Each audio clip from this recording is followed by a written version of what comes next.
Hi everyone, this is your favorite friend Jay, or Jaylan Salah as you formerly know her, film critic at Geek Vibes Nation, In Session Film, and Keith Loves Movies. Today I have the pleasure of interviewing an ensemble of a great film, a gripping heist that also uses Black history, real life events as a backdrop for its action thriller. It takes place in South Central LA during a very, very tough time, in history. And I'm interviewing two actors, two amazing young actors, Christopher Emmanuel and Dylan Arnold, also writer director Ariel Vromen, to talk about this film 1992. So wait for me and wait for all the scoops. I hope you enjoy our interviews and goodbye. Hi, Christopher. So happy to talk to you. Hi, happy to talk to you as well. Okay, so I'm just gonna start by saying this is a great film and I really enjoyed it. How did this project come to you? Wow. So in 2021, I remember receiving an audition from my team, and instantly I was drawn to this project. So it happened a little unconventionally. Typically, you send in a self tape and then you go through the ranks of auditioning and callbacks. But in this case, the director, Ariel Vromen, was gracious enough to meet me. And we were able to meet over Zoom and just talk through some points about the movie and things that drew me to the movie, things that I loved about the movie, also things that I wanted more information on, especially character wise and story wise. And it just went amazing.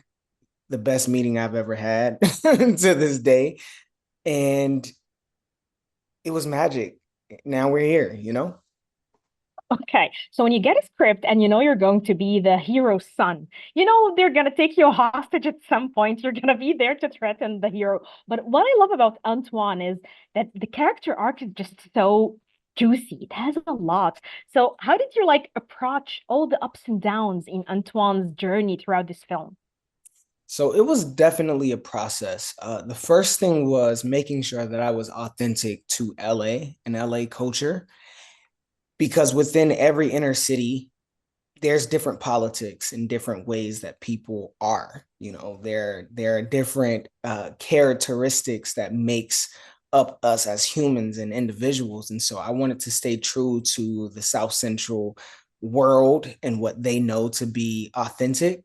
And so I started there. And then I just really started reaching out to friends and families who had very similar experiences to Antoine, who may have had a rocky relationship with their father, or their father may have been incarcerated. And that's a very touchy subject, especially within our community. And so I wanted to do my due diligence by just making sure I put my best foot forward at representing these people who have this same experience. And then so that's on the father and son side.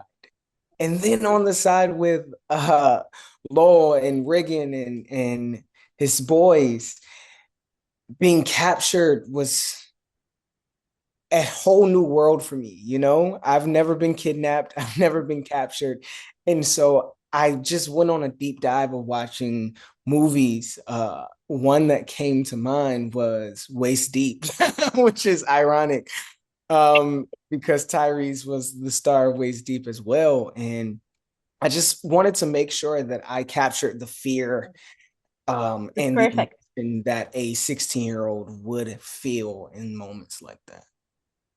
Okay, so how was it like working with Tyrese? Because I feel like he's so iconic. Like, how was then? You're playing his son, so there's a lot of intense moments and emotions flowing there. Yes, Tyrese is amazing. He's very intense. Let's start there. He's very intense. He's very specific, especially with his dialogue and wanting to make sure that he gets it right. But then he's also this bubbly, funny guy who likes to crack jokes and keep the energy light. And so the on-set experience was just yin and yang. We were able to bounce off of each other and feed off of each other very well. And working with him was like a dream come true. Okay, but as an actor, there are some intense scenes there, and I was like, my heart was pounding. How do you, as an actor, protect yourself? Like because you're going too deep inside this character's head. How do you protect yourself? Know you're in a safe space when you're doing all these intense scenes, actually, mindfully, or at the same time, physically too, because there is a lot of physical and emotional work at the same time. Yes, I would say every actor has their own method. I think for me, I've grown to the point where I have to make the disconnect that this is a job and I can give my all 100% to it and make sure that I uh, put my best foot forward at giving my best performance, also showing up for my castmates and the director and all of the hundreds of people who work on the crew, because I think that is very important to making a good movie, but then also having things to hold on to outside of being on set and filming. And so I have a newborn daughter. She's 8 months. That's something that keeps Oh, me grounded. My wife keeps me grounded. And so I just have to remember that I have people I have to go home to. And so I like to detach and lean on my hobbies and family and friends to pull me out. okay. So my last question is, which was the most enjoyable scene for you? Even if it's just a dialogue scene, like something maybe I didn't anticipate. Can I give you two scenes? Please. Okay. My most enjoyable scene, I would have to say, I'm going to tell this story. I'm going to tell it with you. So, my very first scene filming on set was actually with Ray Liotta, rest in peace, the legend. Oh, oh. And Ray did not say two words to me. It was so crazy. I got to set, he didn't speak to me. It was super intense. He's very focused and honed in, and he would sit in his little chair with his light and just read his script over and over and over until he felt it in his body. And so when it was time to do the scene, we really didn't do a rehearsal. We just jumped straight in. And it was on my coverage to let him warm up. And in the scene, which you guys will see in the movie, it was unscripted. He just slaps the crap out of me. Oh, the scene. Oh, And okay. I'm so happy that they used that take because Ray is very intentional. Ray was very intentional on how he portrayed the character and how he would trigger us to bring certain things out of us, which was very special. And it really spoke to who he was as a creative and as an artist. So I have to say that would be my favorite scene to shoot, just because he kept throwing different things at me and allowing me to live in this creative world.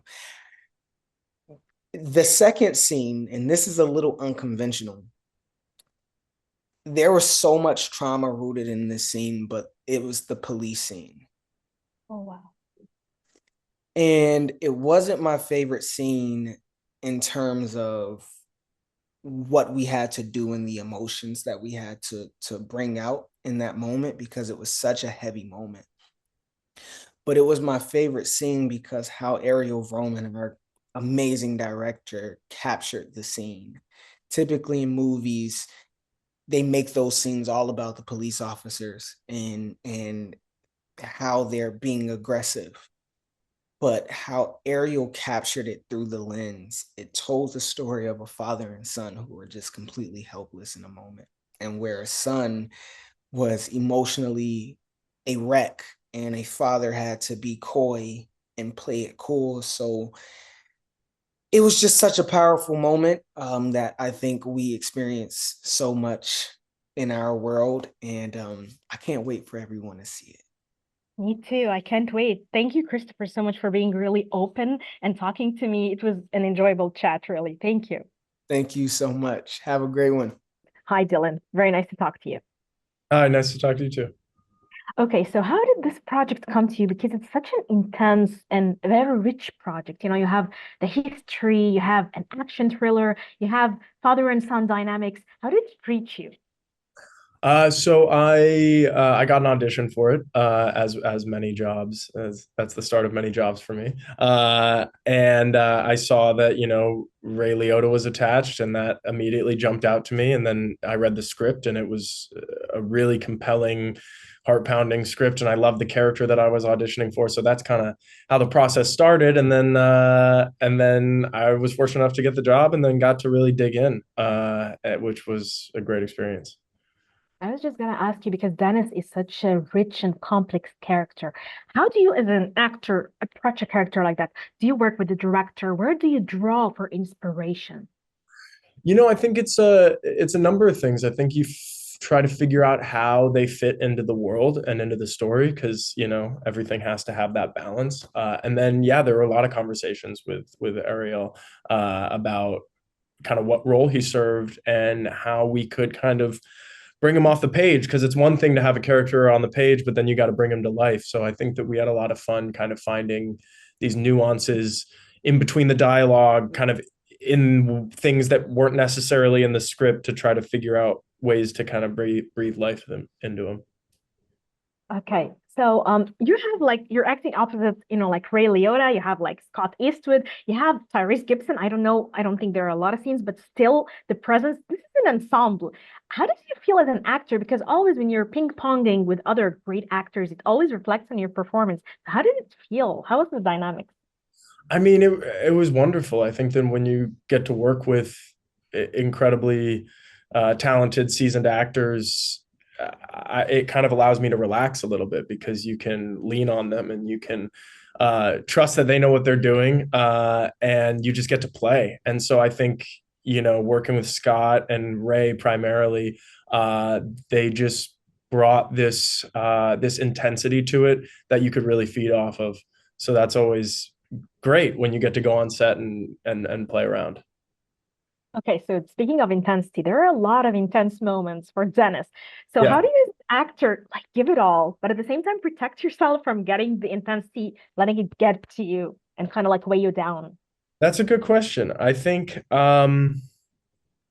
it's like a push and pull. You really, for me personally, when I work, if I'm about to do an intense scene, I wanna get my heart rate up. I want to get my breath going. I want to feel physically how, at least close to maybe how I would imagine they might physically feel. And for me, that's the big key, is the physicality, that's kind of the window into it. And then it's a whole other thing afterwards when you go home. I mean, it is really nice just letting that go. But it is a conscious effort for sure, because you're you're putting your body in these really intense emotional places that it definitely affects you for sure. Definitely. So working on a film like that, and you have the whole history, and I said that you went to real locations and you talked to locals. I want to know how the research process went, and how did you feel? Like because you are kind of reenacting scenes that happened, but through a different tale. So how did it feel to you as an actor, and which was like harder, playing your character or actually going through that history process? I mean, I think there's challenges in both. I think that what's really interesting about this movie is that the historical event is a backdrop to what's happening inside this warehouse between these two families in this isolated experience.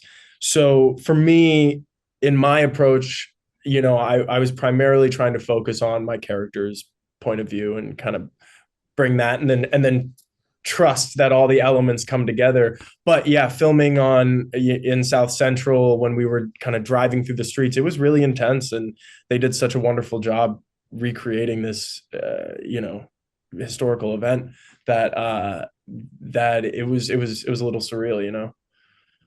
Okay, I just want to know how you saw Dennis, because for me, I saw Dennis as this, like he was still trying to impress, but mainly he was like very in awe of his older brother, but also very protective, even not just of his brother, but even, like of Tyrese Gibson's son. Like he has a protective nature about him, but I don't think he was given enough space to grow as a person. I don't know how you saw from your eyes. No, that's pretty spot on. I feel like Dennis is someone who really cares about his family and just kind of wants everyone to get along. He doesn't really have the criminal instinct that his brother or his dad has, but he's going along with it because he does want to impress them. He does want them to love each other and love him. And so I think he winds up getting himself in some pretty challenging situations because of that. I don't think he thinks through how these things are going to go. I think he just kind of acts on impulse and with his heart. Okay, so my last question is, which was the most enjoyable scene for you as an actor to act? I think honestly, there's a scene between me and Chris, who plays Antoine, where we're kind of sitting there, and that was a scene that he and I kind of came up with on the day, and so that's a gift as an actor to be able to give your own insight into it. So we had fun doing that one, and he's just such a talented actor. So it's always great working with him. I love this scene. It's so emotional. Seriously, just thank you so much, Dylan. It was amazing talking to you and getting inside your head and knowing your perspective. Thank you so much for talking to me. Yeah, thank you. Okay, so I want to know what compelled you to tell this particular story? What compelled me to tell this particular story? Well, I got affected, from the entire April 29, 1992 event. And when I read the script while it was just post the entire, mess we had in Minnesota with George Floyd. So it was almost like you're reading a script that happened 28 years ago at that moment. And seeing that, that nothing changed. I was like, the history is like literally on a loop. So that, I think, was the first, when a time period or a story or a concept grabs you.